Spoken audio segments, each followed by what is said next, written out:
La M4 c'est pas vraiment une souris inconnue puisque j'avais déjà testé la première version, donc la version filaire en mars 2020 et c'est même là où j'avais débuté la saga sur les reviews de chez Xtrfy. Mais il y a plus d'un mois, Xtrfy ont renouvelé leur M4 en version wireless, alors ils ne se sont pas juste contentés d'enlever le câble USB et ajouter un module wireless, non, ils l'ont revisité, ils ont amélioré la M4 par rapport à leur premier modèle. J'ai eu la chance de pouvoir la tester depuis sa sortie, donc je vais pouvoir vous donner mon avis après un mois d'utilisation. Cette vidéo est sponsorisée par Godoffer24. Vous pouvez obtenir Windows 10 Pro pour 13,80€ en utilisant mon code promo FR20. En voulant passer commande, ils vont vous demander de vous créer un compte, donc faites-le, puis ajoutez le code FR20, puis appliquez. La réduction se fera automatiquement, ensuite pour le paiement choisissez le premier car les autres ont des frais d'utilisation, et malheureusement PayPal n'est plus disponible. Ensuite allez sur votre compte et cliquez sur obtenir la clé pour l'afficher. Pour l'activer, rendez-vous dans les paramètres d'activation, cliquez sur modifier la clé de produit, puis entrez-la. Vous voilà propriétaire d'un Windows activé, tous les liens sont dans la description et moi j'ai plus qu'à vous souhaiter une très bonne vidéo.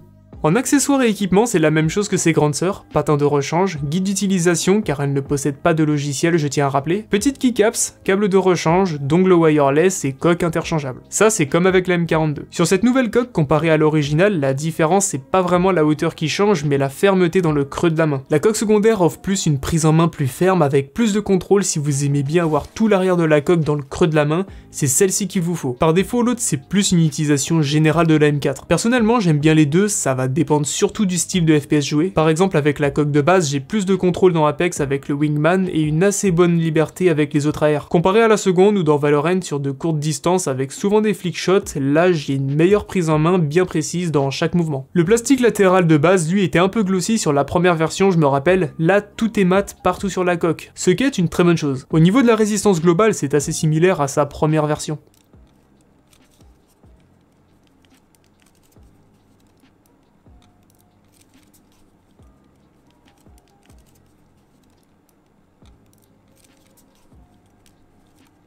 Elle utilise des switch kills GM 8.0 comme la MZ1, ce qui est un peu différent de la première M4, je vous laisse écouter la différence.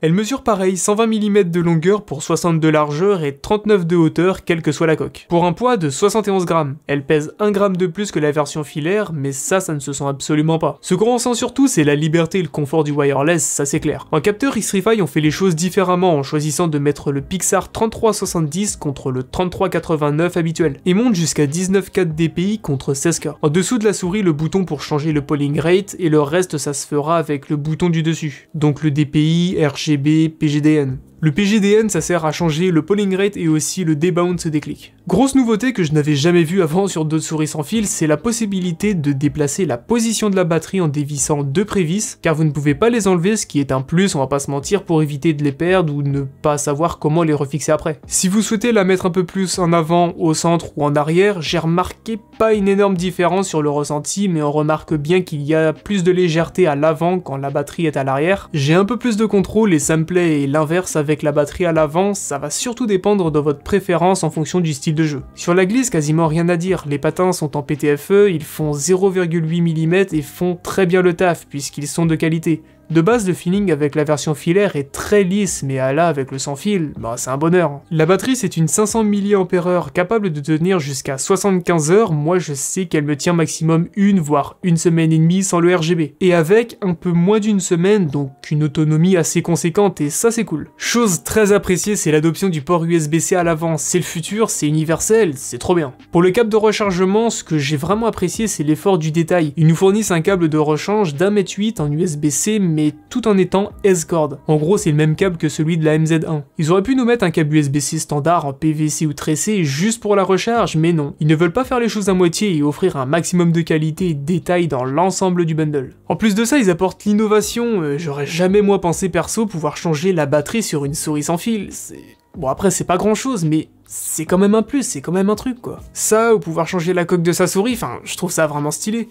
J'ai vraiment hâte moi perso de pouvoir tester la MZ1 aussi qui va sortir en version wireless. Alors elle a été annoncée mais pas trop annoncée, il n'y a pas eu de date encore, mais ils ont dit en tout cas milieu d'année, donc moi je dirais plus Q2 voire Q3 2022, donc avril ou alors juillet 2022. J'ai vraiment hâte. Si vous possédez la première version de la M4, il peut être assez judicieux en vrai de pouvoir upgrade directement sur la version wireless, déjà grâce à ces petites innovations, mais aussi, imaginons si votre souris commence à se faire vieille ou quoi, enfin après voilà, tout dépend de vous, mais pour moi c'est pas inutile en tout cas de passer sur cette version wireless. Merci à SteelzGamer comme toujours, et n'oubliez pas que vous pouvez avoir moins 5% sur cette souris et aussi sur toute la boutique SteelzGamer avec mon code, que ce soit en minuscule ou en majuscule, Frelahar. Moi comme d'habitude les gars, je vous remercie d'avoir regardé cette vidéo, et on se retrouve bientôt pour une prochaine vidéo.